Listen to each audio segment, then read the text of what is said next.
Hello friends, जैसा कि मैंने आपसे कल कहा था कि हम लोग आधुनिक भारतीय इतिहास के कुछ ऑडियोज़ को लेके आएंगे। तो ये पहला ऑडियो है और हम शुरू कर रहे हैं स्वतंत्रता संघर्ष की शुरुआत के टॉपिक से। यानी आप कह सकते हो कि 1857 की क्रांति के बाद, बल्कि 19वीं शताब्दी के अंतिम दशक में जब कुछ संगठनों की स्थापना होनी शुरू हुई, यानी कि कुछ राजनीतिक संगठनों की स्थापना करनी शुरू की हमारे देश के मिडिल क्लास ने, जो एजुकेटेड मिडिल क्लास था, जो शिक्षित वर्ग था, उस समय से हम शुरू कर रहे हैं। और यहाँ हम जानेंगे कि कौन कौन से महत्वपूर्ण संस्थाएं स्थापित हुई।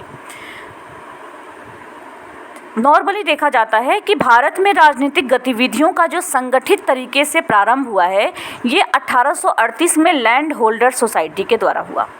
ठीक है, इसके बारे में हम आगे जानेंगे, लेकिन उसके भी पहले चलते हैं। इससे ठीक 2 साल पहले यानी 1836 में एक राजनीतिक संस्था की स्थापना हुई जिसका नाम था बंग भाषा प्रशासिका। बंग भाषा प्रशासिका सभा, इसको 1836 में राजा राममोहन राय और इनके सहयोगियों ने मिलकर स्थापित किया था। इस सभा का जो मुख्य उद्देश्य था वो था कि ब्रिटिश शासन की नीतियों की समीक्षा करना, इनकी चर्चा करना और इनसे संबंधित जो भी समस्याएं हैं उनका विभिन्न तरीकों से समाधान निकालने का प्रयास करना। तो बंग भाषा प्रशासिका की स्थापना हुई थी 1836 में, राजा राममोहन राय और उनके सहयोगियों ने मिलकर की थी। जो अभी मैंने चर्चा की कि भारत में राजनीतिक गतिविधियों का संगठित रूप से प्रारंभ माना जाता है लैंड होल्डर सोसाइटी से। ये लैंड होल्डर सोसाइटी जो थी 1838 में इसकी स्थापना हुई थी। लैंड होल्डर सोसाइटी की स्थापना 1838 में हुई थी। आपको बता दूं कि जुलाई 1838 में द्वारिका नाथ टैगोर, राधाकांत टैगोर और ऐसे ही कुछ और लोगों ने मिलके बंगाल, बिहार और उड़ीसा के ज़मींदारों के जो भी हित थे, जो भी इनकी ज़रूरतें थीं, उनको सुरक्षित करने के लिए लैंड होल्डर सोसाइटी की स्थापना की थी। अब देखिए, आप इसको समझिए, लैंड होल्डर्स यानी वो लोग जो ज़मीनों के मालिक हैं। और ज़मीनों के मालिक कौन हुआ करते थे? ज़मींदार हुआ करते थे, है ना। और सबसे पहले मैं आपको ये बता दूं कि अभी हम लोग जिन सभाओं की चर्चा करेंगे, जिन संस्थाओं की चर्चा करेंगे, वो बेसिकली उन संस्थाओं की चर्चा हम करेंगे जो कि बंगाल प्रेसिडेंसी में स्थापित की गई थी, जिसमें हमने पहला देखा बंग भाषा प्रशासिका सभा जो 1836 में स्थापित हुई थी, राजा राममोहन राय और उनके सहयोगियों ने मिलकर किया था। दूसरी हम देख रहे हैं लैंड होल्डर सोसाइटी। जैसा कि नाम से ही क्लियर है कि ज़मींदारों की ज़रूरतों को पूरा करने के लिए, ज़मींदारों के हितों की रक्षा के लिए कुछ लोगों ने, जिनमें द्वारिकानाथ टैगोर, राधाकांत टैगोर और कुछ दूसरे व्यक्ति थे, इन सब ने मिलकर के जुलाई 1838 में इस लैंड होल्डर सोसाइटी की स्थापना की। ठीक है, इस सोसाइटी ने, आपको बता दूं, अपने स्थापना के ठीक 1 साल बाद यानी 1839 में लैंड होल्डर सोसाइटी नाम की जो ये सोसाइटी थी, इसने लंदन में विलियम एडम के द्वारा स्थापित ब्रिटिश इंडिया सोसाइटी को भी सपोर्ट किया।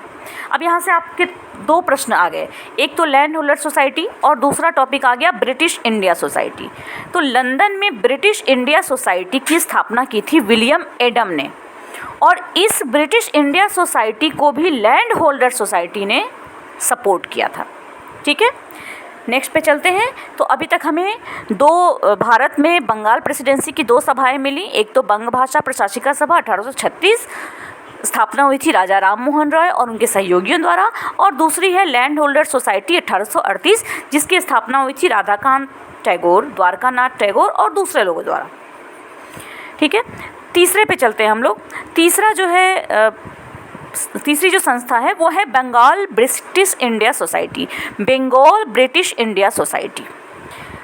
देखिए, बंगाल ब्रिटिश इंडिया सोसाइटी की स्थापना 1843 में 1843 में हुई थी।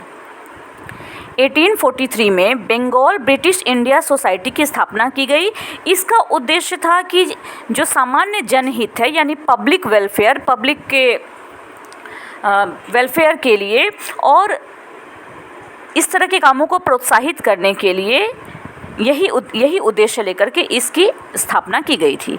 ब्रिटिश भारत में भारतीय लोगों की जो वास्तविक स्थिति थी, जो रियल सिचुएशन थी ब्रिटिश इंडिया में लोगों की, उससे संबंधित जो भी इन्फॉर्मेशन होती थी वो पता चले, उसको स्प्रेड किया जा सके, उसका प्रचार प्रसार किया जा सके और शांतिपूर्ण तरीक़ों से भारत के सभी लोगों के लिए बेहतर करना, यही इस बंगाल ब्रिटिश इंडिया सोसाइटी का कार्य था।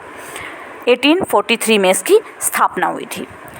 अगला जो है वो बहुत ही इम्पोर्टेंट है, बहुत ज़्यादा इम्पोर्टेंट है, वो है British Indian association. British Indian association की स्थापना 1851 ईस्वी में हुई थी। ब्रिटिश इंडियन एसोसिएशन की स्थापना 1851 ईस्वी में हुई थी।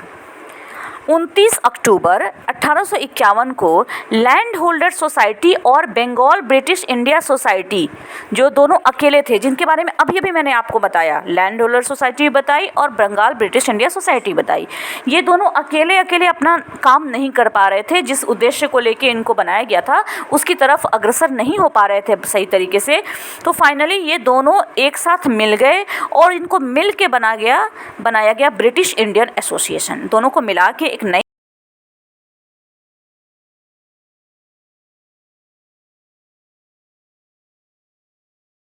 इसकी 2 शाखाएं बनाई गई। ब्रिटिश इंडियन एसोसिएशन की 2 शाखाएं बनाई गई, एक बॉम्बे और एक मद्रास में।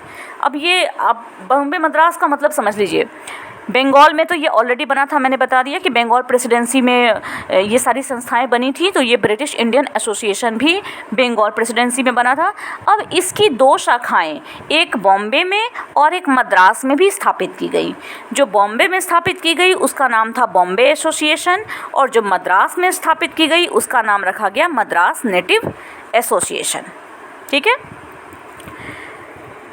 क्योंकि आप जानते हैं कि East India Company time time पे चार्टर एक्ट लाती थी और इसको रिन्यू करती थी।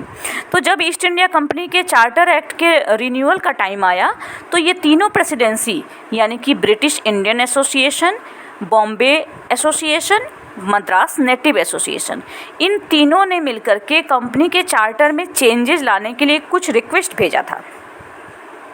ठीक है, जिनमें से कुछ चीज़ों को किया भी गया, कुछ चीज़ों को इम्प्लीमेंट किया भी गया था।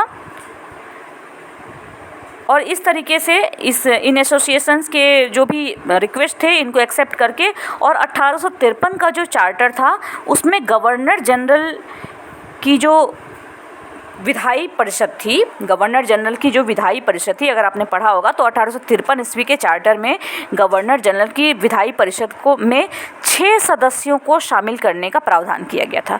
ये 6 सदस्यों को शामिल करने का जो प्रावधान था वो इसी ब्रिटिश इंडियन एसोसिएशन की रिक्वेस्ट के कारण किया गया था।